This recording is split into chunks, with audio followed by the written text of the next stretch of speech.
நேற்றைய வரைக்கும் தான் பார்த்தீங்கன்னா திமுக தலைமை காங்கிரஸுக்கு கெடு விதித்ததா சொல்லப்பட்டது. இன்னைக்கு இந்த கெடு இன்ன வரைக்கும் போகுது. ஸோ ஆல்மோஸ்ட் இன்னைக்கு தான் லாஸ்ட் டேட். திரு மு.க. ஸ்டாலின் அவர்கள், தமிழக முதல்வர் அவர்கள் பார்த்தீங்கன்னா நேற்று ரொம்ப டென்ஷன் ஆகிட்டாங்க. இதே போல் காங்கிரஸ் அவங்களோட முடிவை சொல்லாமல் எக்ஸ்டெண்ட் பண்ணிக்கிட்டே இருந்தாங்கன்னா என்னதான் முடிவுன்ற மாதிரி ஒரு கோபத்தோட உச்சத்துக்கு போயிட்டாருன்னு சொல்கிறாங்க.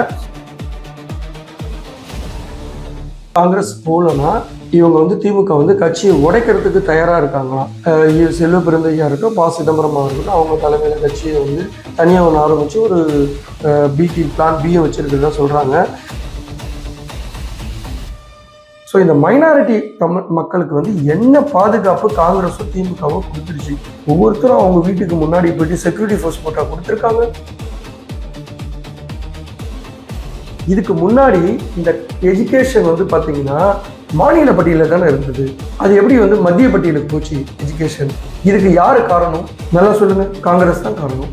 காங்கிரஸ் ஆட்சியில் இருக்கும்போது தான் மாநில பட்டியலிருந்து மத்திய பட்டியலுக்கு போச்சு. அப்போ அவங்க கூட யார் துணையா இருந்தது?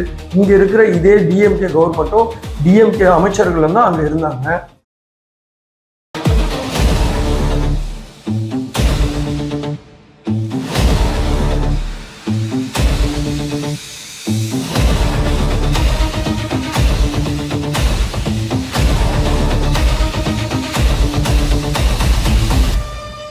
வணக்கம் HKS வாய்ஸ் நேயர்களே. தமிழக அரசியலில் இப்போது ராஜ்யசபா அனல் பறக்கிறது.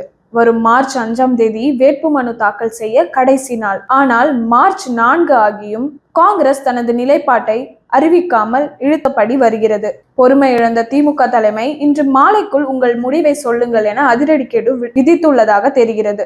இதை பற்றி தான் எக்ஸ்பர்ட் ஹரிகிருஷ்ணன் சாரிடம் விவாதிக்க போகிறோம். வீடியோக்குள்ள போறதுக்கு முன்னாடி நீங்க நம்ம சேனல்ல ஃபர்ஸ்ட் டைம் பாக்குறீங்கன்னா மறக்காம சப்ஸ்கிரைப் பண்ணிக்கோங்க. கூடவே அந்த பெல் ஐக்கனையும் கிளிக் பண்ணிக்கோங்க. உங்களுடைய கேள்விகளை மறக்காம கமெண்ட் செக்ஷன்ல ஷேர் பண்ணுங்க. வாங்க வீடியோக்குள்ள போலாம். வணக்கம் சார். வணக்கம் சார். இப்போ காங்கிரஸின் நிலைப்பாடு என்னவா இருக்கு சார்? அவங்களுடைய அந்த கூட்டணியின் விவகாரம் இழுபறியாவே இருந்துட்டு இருக்கு. அவங்களின் நிலைப்பாடு என்னவா இருக்குன்னு உங்களுடைய ஒப்பீனியன்ல நீங்க நினைக்கிறீங்க சார்? ஸோ இது பாத்தீங்கன்னா நேற்றைய வரைக்கும் தான் பாத்தீங்கன்னா திமுக தலைமை காங்கிரஸுக்கு கெடு விதித்ததா சொல்லப்பட்டது. இன்னைக்கு இந்த கெடு இன்ன வரைக்கும் போகுது. ஸோ ஆல்மோஸ்ட் இன்னைக்கு தான் last date. That means decision எடுக்கக்கூடிய லாஸ்ட் டேட். நாளைக்கு 5ஆம் தேதி மனு தாக்கல் பண்ணணும். ஸோ இந்த அதர் ப்ராசஸ்லாம் இருக்குது. அந்த மனு தாக்கல் பண்ண வேண்டிய ஒர்க்லாம் இருக்குது. அதெல்லாம் பண்ணுறதுக்கு பார்த்தீங்கன்னா நாளைக்கு சொன்னாங்கன்னா அதுக்கு முடிவு இல்லை. அதனால் நம்ம இந்த வீடியோ பப்ளிஷ் பண்ணுறதுக்குள்ளேயே ஆக்சுவலி முடிவு வந்துடலாம். எப்படின்னு கேட்டிங்கன்னா, ஆக்சுவலி நேற்று திரு மு.க. ஸ்டாலின் அவர்கள், தமிழக முதல்வர் அவர்கள் பார்த்தீங்கன்னா நேற்று ரொம்ப டென்ஷன் ஆகிட்டாங்க. இதே போல் காங்கிரஸ் அவங்களோட முடிவை சொல்லாமல் எக்ஸ்டெண்ட் பண்ணிக்கிட்டே இருந்தாங்கன்னா என்னதான் முடிவுன்ற மாதிரி ஒரு கோபத்தோட உச்சத்துக்கு போயிட்டாருன்னு சொல்கிறாங்க. இதுக்கு இடையில பார்த்தீங்கன்னா சோனியா காந்தி அவர்களிடம் தகவல் சொல்லப்பட்டுதான். இது மாதிரி இது நமக்குள்ள ஸ்மூத்தாக தான் இது வரைக்கும் போயிட்டு இருக்கு. காம்ப்ளிகேட் ஆகிற அளவுக்கு இது வரைக்கும் எந்த விதத்துலையும் திமுகவும் நடந்துக்கல. அப்படி இருக்க சொல்ல ஏன் இவ்வளோ இந்த பிரச்சனையை பூதாகரமாக்குறீங்க? நான் உங்கள் பிரச்சனையே பார்த்துக்கிட்டே இருந்தேன்னா நான் மற்ற விஷயங்கள் எல்லாம் நிறைய கட்சிகளை பார்க்கணும், ஒன்று அரசியலில் பிரச்சாரத்துக்கெல்லாம் போனோம், நிறைய ஒர்க் இருக்கு. இப்படியே இந்த ஒரு காங்கிரஸ் கட்சி கூட மட்டும் இவ்வளவு பிரச்சனை பண்ணிட்டு இருந்தா மற்ற வேலையை பார்க்க முடியலன்ற மாதிரி வருத்தப்பட்டு பேசினதாக சோனியா காந்திக்கு தகவல் தெரிவிக்கப்பட்டிருக்குது. அப்போ சோனியா காந்தி அம்மையார் என்ன பண்ணிருக்காங்கன்னா, காங்கிரஸ் கூட இருக்கிறதுக்கு தான் அவங்க பெரும்பாலும் விரும்புறாங்க.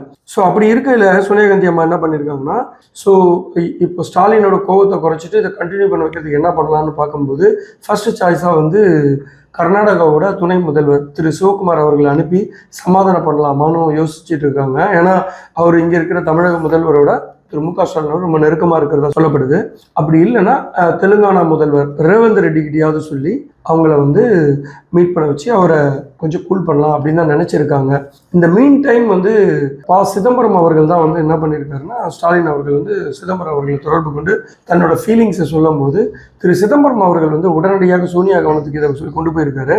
இப்போ கொண்டு போகும்போது சோனியா காந்தி அம்மையார்கிட்ட ரொம்ப தெளிவாக சொல்லியிருக்காரு, சரி நமக்கு ப்ராக்டிக்கலாக பார்த்தீங்கன்னா திமுக தான் நமக்கு ஒத்து போகும். ஸோ எந்த விதத்துலையும் ஓட்டு பர்சன்டேஜை ப்ரூஃப் பண்ணாத டிவிக்கு கூட போகிறதுல சூசைட் பண்ணுறதுக்கு சமம். அப்படி இருக்க சொல்ல ஏன் நம்ம இவ்வளோ பிடிவாதமாக இருக்கணும் 2 சீட்டு 3 சீட்டுக்காக அப்படின்ற மாதிரி பேசியிருக்காரு. ஸோ இந்த நிலைமையோட சீரியஸை புரிஞ்சுக்கிட்ட சோனியா காந்தி அம்மையார் என்ன பண்ணியிருக்காங்கன்னா உடனே ராகுல் காந்தி கிட்ட சொல்லி நான் இந்த மாதிரி சிதம்பரத்தை அனுப்ப போறேன்ற மாதிரி சொல்லியிருக்காங்க. அதுக்கு அவர் என்ன சொல்லியிருக்காரு, அவர் யாரு போனாலும் எனக்கு பிரச்சனை இல்லை, 30 சீட்டுக்கு கீழே வரக்கூடாது, 2 ராஜ்யசபா வேணும், சொல்லி அனுப்பிடுங்க, தாராளமாக போய் பேசிட்டோன்னு சொல்லியிருக்காங்க. ஸோ அவருமே சிதம்பரம் அவர்களுமே போயிட்டு அவரை ரொம்ப டென்ஷனை குறைச்சிருக்காரு. மு.க. ஸ்டாலின் அவர்களை குறைச்சிட்டு ஃபைனலாக ஷீட்ஸ் நிறைய விஷயங்களை பேசியிருக்காங்க. இந்த மாதிரி பிரவீன் காந்தியா இருக்கட்டும், கிரீஷ் சோடங்கரா இருக்கட்டும், இவங்கெல்லாம் பொதுவெளியில் இப்படி பேசுறது முறையா அப்படின்னு எனக்கு ஒன்றும் பிரச்சனை இல்லை, நாங்கள் இந்த கூட்டணியை விட்டு அனுப்புறதுக்கு எவ்வளோ நேரம் ஆகும், கூட்டணி வேணாம்னு சொல்றதுக்கு எவ்வளோ நேரம் ஆகும்லாம் பேசியிருக்காங்க. ஃபைனலாக அவரை கூல் பண்ணிட்டு சிதம்பரம் அவர்கள் என்ன சொல்லியிருக்காரு, இதுதான் ராகுல் காந்தியும் தலைமையும் முடிவு பண்ணியிருக்காங்கன்னு சொல்றாங்க. அப்போ என்ன அப்படின்னு கேட்டால் 30+2. அப்போ திரு ஸ்டாலின் அவர்கள் 25 இருந்து கொஞ்சம் இறங்கி 27க்கு வந்ததாக சொல்லப்படுது. ஸோ ஃபைனலாக 28+2 அந்த 28 அப்படின்னு சொல்றது கூட எப்படின்னா, நான் எங்களோட சீனியர் லீடர்ஸ் கிட்ட பேசிட்டு சொல்றேன் அப்படின்னு தான் சொல்லியிருக்காரு முதல்வர். ஆல்மோஸ்ட் 28க்கு க்ளோஸ் பண்ணிடுவாங்க. 2 ராஜ்யசபாக்கு பாத்தீங்கன்னா இப்போ ஒன்று கொடுக்குற மாதிரியும் 2028 இன்னொன்று கொடுக்குற மாதிரியும் பேச்சு அடிப்படுது. அப்போ சிதம்பரம் அவர்கள் அவர் முன்னாடியே அங்கிருந்து டெல்லி தலைமைக்கு காங்கிரஸ் தலைமைக்கு தகவலை சொல்லிட்டு உங்களுக்கு நாங்கள் அவங்க பதில் உடனே சொல்றதா சொல்லிட்டு சிதம்பரம் அவர்கள் கிளம்பியிருக்காரு. ஸோ இந்த சந்திப்பின் போது செல்வ பிறந்தகையும் கூட இருந்ததா சொல்றாங்க.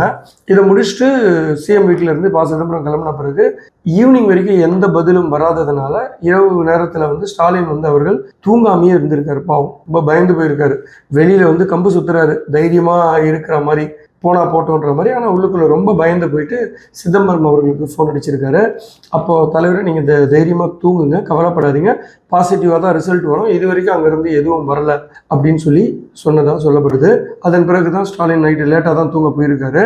ஸோ இப்படிப்பட்ட சூழ்நிலை இது வரைக்கும் இப்போ டைம் பார்த்தீங்கன்னா 1 மணி ஆகுது. இந்த 1 மணி 4ஆம் தேதி இது வரைக்கும் அங்கேருந்து எந்த கிரீன் சிக்னல் வந்ததா மாதிரி தெரியல. அவங்க மேக்சிமம் கன்க்ளூஷனுக்கு வந்ததா தான் சொல்றாங்க. பார்க்கலாம் என்ன நடக்குதுன்னு. சார், அப்போ காங்கிரஸ் டிவிகேவோட ஒரு பேச்சுவார்த்தை நடத்திட்டு இருக்கிறதா ஆல்ரெடி ஒரு நியூஸ் வந்துட்டு இருக்கு. ராகுல் காந்தி அவர்கள் ஆதவ அர்ஜுனா கூட சந்திச்சு இதை பத்தி பேசினதாகவும் ஒரு தகவல் வெளியாகி இருந்தது. அதை பத்தி நீங்க என்ன நினைக்கிறீங்க சார்? ஆக்சுவலி ஆதவ அர்ஜுனா ஹைதராபாத்ல ராகுல் காந்தியை சந்திச்சதா சொல்லப்படுது. ஸோ அப்போது சந்திச்சதாக சொல்லப்படுறது என்ன விஷயங்கள் அப்படின்னா, அங்கே ஒரு ப்ராமிஸ்லாம் பண்ணியிருக்காரு ஆதவ அர்ஜுனா, நாங்கள் ஒரு 70+ சீட்ஸ் கொடுக்குறோம், ப்ளஸ் உங்களை ஜெயிக்க வைக்கிறதுக்கு எங்களோட சைட்லேருந்து என்ன சப்போர்ட்டு, இதெல்லாம் பொருளாதார உதவிகள் இதெல்லாம் பண்ண முடியுன்ற மாதிரி தான் சொன்னதாக சொல்கிறாங்க. நான் என்ன அப்படி சொல்கிறேன்னா, இன்னுமே பார்த்தீங்கன்னா டயலமால தான் இருக்கார் திரு ராகுல் காந்தி அவர்கள். என்ன காரணம் அப்படின்னா, இன்கேஸ் காங்கிரஸ் போகலன்னா இவங்க திமுக கட்சியை உடைக்கிறதுக்கு தயாராக இருக்காங்களாம். செல்வ பிறந்தையா இருக்கட்டும், சிதம்பரமாக இருக்கட்டும், அவங்க தலைமையில் கட்சியை தனியாக ஒன்று ஆரம்பித்து ஒரு பி டீம் பிளான் பியை வச்சிருக்கிறதா சொல்கிறாங்க.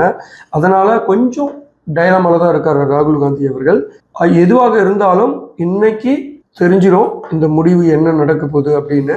ஏன் அப்படின்னா, இது வரைக்கும் கிரீஷ் சோடங்கர் டெல்லியிலேருந்து கிளம்பல. காலையில் 10 மணி தகவல் வரைக்கும் அவர் கிளம்பல. அதுக்கு இடையில கிளம்பிட்டாரான்னு தெரியல. அங்கே பேசிட்டு அங்கேருந்து கிரீன் சிக்னல் கிடச்சி கிரீஷ் சோடங்கர் சென்னைக்கு வராருன்னா ஆல்மோஸ்ட் டிஎம்கே கூட காங்கிரஸ் அலைன்ஸ் வச்சுதான் தான் அர்த்தம். அப்படி வரவில்லை என்றால் நாமளே புரிஞ்சுக்க வேண்டியது தான், அடுத்தது அவங்களோட சாய்ஸ் டிவிகே தான் அப்படின்னு. இதுக்கு இடையில இன்னொரு தகவல் சோர்ஸ் எனக்கு சொன்னது என்னன்னா, திரு செல்வ பெருந்தகை மாற்றப்படுவாருன்னு சொல்றாங்க. அதாவது காங்கிரஸோட தலைவர், தமிழ்நாடு காங்கிரஸ் காரிய கமிட்டி தலைவர் திரு செல்வ பெருந்தகையை மாத்திட்டு செல்லக்குமார் அவரை போடுறதா சொல்லப்படுகிறது. ஏன்னா இவர் டிஎம்கேவோட ஊதுகுழலாக தான் இருக்காராம். ஸோ அதனால ஒரு ரியல் காங்கிரஸ் லீடராகவோ காங்கிரஸ் கட்சியோட நல்லதுக்காகவோ நடந்துக்காம ரொம்ப எல்லாத்துக்கும் ஆமாசாமி போடுறது ராகுலுக்கு பெருத்த கோபத்தை ஏற்படுத்தினதாகவும் செல்வ பெருந்தகை மீது கோபத்தை ஏற்படுத்தி இருக்குன்னு சொல்றாங்க. ஸோ அநேகமாக செல்வ பெருந்தகையும் மாற்றப்படுவதற்கு நிறைய வாய்ப்பு இருப்பதாக சொல்லப்படுகிறது. சார், காங்கிரஸ் கட்சிக்கு ஏன் சார் இவ்வளோ டிமாண்ட்? காங்கிரஸ்க்காக டிவிகேவும் திமுகவும் சரி, 2 கட்சிகளுமே அவ்வளோ வெயிட்டேஜ் கொடுத்துட்டு இருக்காங்க. காங்கிரஸ் அவ்வளோ தமிழகத்துக்கு நல்லது பண்ணியிருக்காங்களா? அதே மாதிரி பிஜேபி கட்சியை தீண்டத்தகாத கட்சி மாதிரி போர்ட்ரேட்டும் செய்கிறாங்க. இதை பற்றி நீங்கள் என்ன சார் நினைக்கிறீங்க? Very simple. காங்கிரஸ் அப்படின்றத பொறுத்த வரைக்கும் வந்து பார்த்தீங்கன்னா மைனாரிட்டி ஓட்ஸ் வந்து அவங்களோட பேஸ் பண்ணி அவங்க எந்த இடத்துல இருக்காங்களோ அந்த மைனாரிட்டி ஓட்ஸ் வருது. ஸோ அந்த மைனாரிட்டி ஓட்ஸ் வந்து வெளியில் போயிடக்கூடாதுன்றது தான் வந்து அது திமுகவாக இருக்கட்டும் டிவிகேவாக இருக்கட்டும் இப்போ வந்து எங்கிட்ட வரணும்னு இவ்வளோ அதுக்கு ஒரு இம்பார்ட்டன்ஸ் கொடுத்து அதை ஃபாலோ பண்ணுறாங்க. அதே நேரத்தில் பிஜேபி அப்படின்றத என்ன சொல்கிறாங்கன்னா ஒரு மதவாத கட்சி. அது வந்து தமிழ்நாட்டில் வந்துச்சுன்னா தமிழ்நாட்டை ஒரு மதப்போரை உண்டாக்கிடும், அவங்க வந்து இந்த கட்சி தமிழ்நாட்டுக்கு வரக்கூடாது அப்படின்ற மாதிரி ஒரு பர்செப்ஷன் ரெடி பண்ணி வச்சுருக்காங்க. So my question is, BJP அப்படின்ற ஒரு கட்சியால் தான் இன்னைக்கு திமுக ஜெயிக்குது. எப்படி அப்படின்னு கேட்குறீங்க? அங்கே பாரு பிஜேபி வருது. ஒரு குழந்தை அழுகும்போது அதுக்கு சாப்பாடு எப்படி நம்ம ஊட்டும் போது என்ன சொல்லுவோம்னா, பூச்சி பிடிக்க வராம உன்னை தூக்கிட்டு போயிடுவான் அப்படின்னு தான் சொல்லி குழந்தைய பயன்படுத்துவாங்க, சாப்பாடு ஊட்டுவாங்க அம்மாக்கு. அதே போல் பிஜேபி வருதுன்னு சொல்லியே இங்கே இருக்கிற மைனாரிட்டி ஓட்ஸை எல்லாமே கேப்சர் பண்ணுறதுக்கு பயங்கரமாக ப்ளே பண்ணுறாங்க, ஒரு பர்செப்ஷன் கிரியேட் பண்ணிட்டாங்க.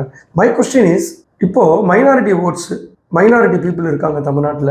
ஸோ இந்த மைனாரிட்டி மக்களுக்கு வந்து என்ன பாதுகாப்பு காங்கிரஸோ திமுகவோ கொடுத்துருச்சு? ஒவ்வொருத்தரும் அவங்க வீட்டுக்கு முன்னாடி போயிட்டு செக்யூரிட்டி ஃபோர்ஸ் போட்டால் கொடுத்துருக்காங்க. எப்படி மக்களை ஏமாத்துறாங்க, எப்படி மக்களை திசை திருப்புறாங்கன்னு பாருங்க. ஸோ இதுதான் வந்து டிஎம்கேவோட வேலை. ஸோ மை கொஸ்டின், அடுத்தது ஒரு கொஸ்டின். இப்போ திமுக வந்து ஆன்டி இன்கம்பன்சி நிறைய இருக்கு. ஆனா அதெல்லாம் எதுவுமே வெளியில காட்டிக்காம பண்ண அயோக்கிய தனங்களை மறைக்கிறதுக்காகவும் நிறைய தப்பு பண்ணியிருக்காங்க. இவங்க மாறும்போது தான் அவங்க செய்த லஞ்ச ஊழல் எல்லாமே வெளியில வரும் இல்லையா? அப்ப இவ்வளோ தப்பு பண்ணிட்டோம், இன்னைக்கு பிஜேபின்றது ஒன்று சொல்லியே நம்ம வந்து ஜெயிச்சிடலாம் அப்படின்ற ஒரே கண்ணோட்டத்தில் மட்டும்தான் திமுக இருக்கு. அவங்க அட்வர்டைஸ்மெண்ட் அப்ப எடுத்துக்கிட்டீங்கன்னா இன்னைக்கு பயங்கரமா அட்வர்டைஸ்மெண்ட்டுக்கு செலவு பண்ணிட்டு இருக்காங்க. அதுல திரு கமலஹாசனா இருக்கட்டும், இந்து பத்திரிகை ராம் அவர்களா இருக்கட்டும், அப்புறம் விடுதலை சிறுத்தைகள் கட்சி இவங்களெல்லாம் வச்சுட்டு பாத்தீங்கன்னா பிஜேபியை மட்டும் பேசுற மாதிரி ஒரு ஆட் ரெடி பண்ணி போட்டுட்டு இருக்காங்க. அப்ப என்ன இங்க ஒரு பர்செப்ஷன் ரெடி பண்றாங்கன்னா, பிஜேபி அப்படின்ற ஒரு கட்சி வந்துச்சுன்னா தமிழகத்துல அமைதி போயிடும், மதவாதம் தலை தூக்கிடும் அப்படின்ற மாதிரி ஒரு பர்செப்ஷனை கிரியேட் பண்றாங்க. இந்த கிரியேஷன் பண்றதுல திமுக கை தேர்ந்து வேலை பார்க்குறாங்க. இது தமிழக மக்களுக்கு தெரியாம போகாதுன்றது என்னோட தனிப்பட்ட நம்பிக்கை. சரி, இப்போ நான் காங்கிரஸுக்கு வரேன். இன்னைக்கு காங்கிரஸ் வந்து டிவிகே பக்கம் போட்டோம். இப்போ டிவிகே தலைவர் திரு விஜய் அவர்கள் என்ன பேசுவாரு? காங்கிரஸ் புனிதமான கட்சி அப்படின்னு பேச போறாரா? தமிழ்நாட்டுக்கு காங்கிரஸ் நிறைய நல்லது பண்ணுது அப்படின்னு பேச போறாரா? என்னத்துக்காக காங்கிரஸ் இப்படி மல்லு கட்டுறாங்க? உதாரணத்துக்கு காங்கிரஸ் என்னென்னலாம் தமிழ்நாட்டுக்கு துரோகம் பண்ணியிருக்கு அப்படின்னு நீங்க எடுத்துக்கிட்டீங்கன்னா, இன்னைக்கு நீட்டுன்ற ஒரு பிரச்சனை தமிழ்நாட்டில் இப்படி தலை விரிச்சு ஆடுது. திரு உதயநிதி ஸ்டாலின் துணை முதல்வர் என்ன சொல்றாரு அப்படின்னா, நீட்டு வந்து ஒழிக்க போராடுவோம், அதுக்கு ரகசியம் இருக்குன்னு சொல்லிட்டு 2021 ஆட்சிக்கு வந்தாரு. அது நீக்கப்படும் சொன்னாரு. இது வரைக்கும் நீக்கல, பொய் சொல்லி வந்துட்டாருன்னு எல்லாரும் பேசுறோம். அது ரெகுலர் டாக். சரி, இதுக்கு முன்னாடி இந்த எஜுகேஷன் வந்து பார்த்தீங்கன்னா மாநில பட்டியலில் தானே இருந்தது. அது எப்படி வந்து மத்திய பட்டியலுக்கு போச்சு எஜுகேஷன்? இதுக்கு யார் காரணம்? நல்லா சொல்லுங்க. காங்கிரஸ் தான் காரணம். காங்கிரஸ் ஆட்சியில் இருக்கும்போது தான் மாநில பட்டியலிருந்து மத்திய பட்டியலுக்கு போச்சு. அப்போ அவங்க கூட யார் துணையா இருந்தது? இங்கே இருக்கிற இதே டிஎம்கே கவர்மெண்ட்டும் டிஎம்கே அமைச்சர்களும் தான் அங்கே இருந்தாங்க. அப்போ இதுக்கு யார் காரணம்? அப்போ திமுக தானே காரணம். இன்னைக்கு பிஜேபி கொண்டு வந்ததா ஒரு பர்செப்ஷன் ரெடி பண்ணி ஏமாத்திட்டு இருக்காங்க மக்களை. அடுத்தது பாருங்க, கச்சத்தீவை தாரை வாத்து கொடுத்தது யாரு? இன்னைக்கு ஸ்ரீலங்கால என் இன மக்கள், என் தமிழ் மண்ணில் பிறந்தவன் அங்கே மீன் பிடிக்க போனால் அவன் படகு அடித்து சேதம் பண்ணுறதுலேருந்து, அவனை பிடிச்சி சிறைப்படுத்துறதுலேருந்து இவ்வளோ கொடுமை பண்ணிட்டு இருக்கீங்க. இந்த கச்சத்தீவை தாரை வாத்துறது யாரு? அன்னைக்கு இந்திரா காந்தி அரசாங்கம் இருக்கும்போது இதே காங்கிரஸ், இதே கலைஞர் மிரட்டி அவர்கிட்ட வாங்கிட்டாங்க. இன்னைக்கு ஸ்டாலின் அவர்கள் என்ன சொல்றாரு? பிஜேபிக்கோட அடிமையா ஏடிஎம்கே இருக்குன்றாரு. அன்னைக்கு நீங்க காங்கிரஸோட அடிமையா தான் இருந்தீங்க, இன்னைக்கும் அடிமையா தான் இருக்கீங்க, அவங்க வெளியில போயிட போறாங்கன்னு சொல்லி பயந்துட்டு இருக்கீங்க. அடுத்தது எடுத்துக்கோங்க, என் தமிழ் இன மக்கள் அங்கே வந்து கொன்று குவிச்சாங்க. 2009 10 வரைக்கும் அடிச்சு பிரித்து சாகடிச்சாங்க. அன்னைக்கு என்ன பண்ணீங்க? இதே திமுக காங்கிரஸோட கூட்டணி வச்சிருந்தது. அன்னைக்கு என்ன பண்ணீங்க? இதே ராஜீவ்காந்தி அவர்கள், மறைந்த பிரதமர் திரு ராஜீவ்காந்தி அவர்கள் என்ன பண்ணாரு? இங்க இருந்து போருக்கு உண்டான உபகரணங்களையும் கொடுத்ததோடு இல்லாமல் பல உதவிகளை செய்தாரு. அன்னைக்கு என் தமிழ் மக்கள் செத்து போனாங்க, செத்து மடிஞ்சாங்க. அப்போ அன்னைக்கு யார் இருந்தது? இதே காங்கிரஸ் தான் இருந்தது. அது போக வந்து பார்த்தீங்கன்னா காவிரி உரிமை நீர் போராட்டம் நடந்துச்சு. அந்த காவிரி நடுவர் மன்றம் என்ன சொல்லிச்சு? ஒரு உத்தரவு பிறப்பிக்குது. இந்த ஒரு உத்தரவு பிறப்பிச்சு அதை அமுல்படுத்த விடாம நிறுத்துறாங்க. அதை வந்து அரசு இதழில் வெளியிடாமல் காங்கிரஸ் வந்து கர்நாடகாவுக்கு சப்போர்ட் பண்ணிட்டு தமிழகத்துக்கு துரோகம் இழைச்சிது. அன்னைக்கு என்ன இந்த காங்கிரஸ் வந்து பண்ணிச்சு, அதோட வந்து பார்த்தீங்கன்னா ஜல்லிக்கட்டுக்கு தடை விதிச்சாங்க. ஜல்லிக்கட்டுக்கு தடை விதிக்கும் போது யார் இருந்ததுன்னு பார்த்தீங்கன்னா, அப்போ காங்கிரஸ் கவர்மெண்ட்ல சுற்றுத்துறை அமைச்சராக இருந்த ஜெயராம் ரமேஷ் அவர்கள் காலையில் காட்சி பொருளை படுத்தப்படும்னு சொல்லி அந்த பட்டியலில் சேர்த்துட்டாரு. அப்படி இருக்கும்போது ஜல்லிக்கட்டை நம்ம வந்து நடத்த முடியாது அப்படின்னு சொல்லி அப்போ இதை பேஸ் பண்ணி சுப்ரீம் கோர்ட் வந்து ஒரு ஆர்டரை பாஸ் பண்ணது, ஜல்லிக்கட்டு நடத்தக்கூடாதுன்னு. ஸோ இந்த மாதிரி ஒவ்வொரு பிரச்சனையிலையும் வந்து பார்த்தீங்கன்னா காங்கிரஸ் தான் அயோக்கியத்தனம் பண்ணுச்சுன்றது தான் என்னோட வாதம். முல்லை பெரியார் பிரச்சனையாக இருக்கட்டும், அதே போல் கூடங்களும் அணுமில்லைய போராட்டம் பாருங்கள், அதை முன்னாடி நின்று போராட்டம் பண்ண அத்தனை தலைவர்களையும் பிடிச்சி தேச விரோத வழக்கு போட்டாங்க, மக்களை சுட்டு கொன்னாங்க. இப்படி ஒவ்வொரு பிரச்சனையும் பண்ணி பண்ணி பண்ணி பண்ணி நாடை குட்டி சோறு ஆக்குனது காங்கிரஸ் தானே. இன்னைக்கு டிவிக்கு அவங்க கூட கூட்டணி கொண்டு போய் வச்சுக்கிட்டாங்கன்னா, அப்போ டிவிக்கு இந்த காங்கிரஸ், இந்த படுபாவி காங்கிரஸ் கூட வச்சுக்கிட்டு ஓட்டு கேட்க போறாங்க இல்லையா? திமுகவாக இருக்கட்டும், காங்கிரஸ் டிவிகேவா இருக்கட்டும், ஓட்டு கேட்க போறாங்க. ஸோ இவ்வளோ பிரச்சனைகளையும் பண்ணி பண்ணி பண்ணி நாட்டை குட்டி சோறு ஆக்குனது யாரு? காங்கிரஸ். ஆனால் இந்த காங்கிரஸ் என்னமோ புனிதத்தை ஏதோ பண்ணிட்டா மாதிரி, அந்த காங்கிரஸ் வந்தால் தமிழ்நாட்டுக்கு எந்த பிரச்சனையும் இல்லாத மாதிரி ஒரு பர்செப்ஷன் கிரியேட் பண்ணிட்டு இன்னைக்கு மைனாரிட்டிஸ் ஓட்டை எடுத்து பாக்கெட்டில் போட்டு போகிறதுக்கு இந்த திமுகவாக இருக்கட்டும், டிவிகேவாக இருக்கட்டும் ரெடியாக இருக்காங்க. முதல்ல திமுக விட ரெடியாக இல்லை, அதுக்கப்புறமா டிவிகேவை பற்றி நம்ம பேசுவோம். திமுக தான் இந்த தமிழ்நாட்டை அடிச்சு குழி தோண்டி புதைச்சு கொண்டு இருக்கிறது, புதைச்சும் வச்சுச்சு. சார், ராஜ்யசபால மனு தாக்கல் செய்ய நாளைக்கு தான் கடைசி நாள். அப்படி இருக்கும்போது திமுகவும் சரி அதிமுகவும் சரி எம்பிஸோட நேமை இன்னுமே டிக்ளேர் பண்ணாம இருக்காங்க. அந்த 6 பேர் யாராக இருக்க வாய்ப்பு இருக்குன்னு நீங்க நினைக்கிறீங்க சார்? கண்டிப்பாமா. ஸோ என்ன பிரச்சனை அப்படின்னு வந்து பார்த்தீங்கன்னா, இதை தான் நம்ம டிஸ்கஸ் பண்ணிட்டு இருந்தோம். காங்கிரஸோட நிலைப்பாடு தெரியாமல் அவங்களுக்கு எம்பிஸ் கொடுக்க முடியாது. அவங்களுக்கு ஒரு எம்பிஸ் தான் சொல்லியிருக்காங்க, பட் அவங்க 2 எம்பிஸ் கேட்டிருக்காங்க. 2 இப்போ முடியாது. ஒன்று வந்து 2028ஆம் ஆண்டு வழங்கப்படும்னு திமுக சார்பில் வாக்குறுதி கொடுத்ததா சொல்லப்படுது. ஸோ இப்போ இதில் வந்து பார்த்தீங்கன்னா திமுக சைடு 4 பேர் அவங்களுக்கு கேண்டிடேட்டை டிக்ளேர் பண்ணுறதுக்கு தேர்ந்தெடுக்கிறதுக்கு வாய்ப்பு இருக்குது. இந்த சைடு ஏடிஎம்கேல 2 பேருக்கு வாய்ப்பு இருக்குது. ஸோ அதில் டிஎம்கே சைடில் எனக்கு தெரிஞ்சு இதுக்கு முன்னாடி இருந்த திருச்சி சிவாவை திருப்பி கண்டினியூ பண்ணுறாரு அவர் அவங்க கட்சியிலேருந்து. அதே போல் புதுசாக ஒருத்தரை சூஸ் பண்ணியிருக்காங்க, கன்ஸ்டைன் ரவிச்சந்திரன் அப்படின்றவர் வந்து சொல்லப்படுது. அவர் திமுக சார்பாக தேர்ந்தெடுக்கப்படுகிறார் என்று. அவர் எனக்கு தெரிஞ்சு ஒரு டிஎம்டிஏகேலேருந்து வந்தவர்னு நினைக்கிறேன். 2016 திமுகவில் சேர்ந்திருக்காரு. அடுத்தது மூணாவதாக வந்து பார்த்தீங்கன்னா கூட்டணி கட்சி காங்கிரஸ் கொடுக்குறதா சொல்லப்படுகிறது. அடுத்தது 4வதாக வந்து பார்த்தீங்கன்னா டிஎம்டிகே நேற்று கொடுத்துட்டாங்க. ஸோ பிரேமலதா சகோதரர் திரு சுதீஷ் அவர்கள் தான் வந்து டிஎம்டிகேலேருந்து தேர்ந்தெடுக்கப்படுறதா சொல்லப்படுது. ஸோ அவங்க சைட்லேருந்து இந்த 4 பேர் இருக்கலாம். அடுத்தது ஏடிஎம்கே சைட்லேருந்து எடுத்துக்கிட்டிங்கன்னா தம்பிதுரைக்கு மீண்டும் வாய்ப்பு வழங்கப்படுகிறது. அதே போல் பிஎம்கேக்கு ஒரு எம்பி சீட்டு கொடுத்ததா சொல்லப்படுகிறது. ஸோ இந்த 6 பேர் தான் போட்டியின்றி தேர்ந்தெடுக்கப்படுவார்கள் அப்படின்னு சொல்றாங்க. நன்றி சார். இன்னைக்கு நிறைய சந்தேகங்கள் எங்களுக்கு இருந்தது, அது எல்லாம் தெளிவாகவும் டீட்டெயிலாகவும் எக்ஸ்பிளைன் பண்ணியிருந்தீங்க. அதே போல் மக்களே உங்களுடைய கேள்விகளையும் டவுட்ஸையும் மறக்காமல் கமெண்ட் செக்ஷனில் ஷேர் பண்ணுங்கள். கண்டிப்பாக அது எங்களோட ஃப்யூச்சர் வீடியோஸ்க்கு ரொம்ப ஹெல்ப்ஃபுல்லாக இருக்கும். மற்றொரு வீடியோவில் உங்களை சந்திக்கும் வரை உங்களிடமிருந்து விடைபெறுகிறோம். நன்றி.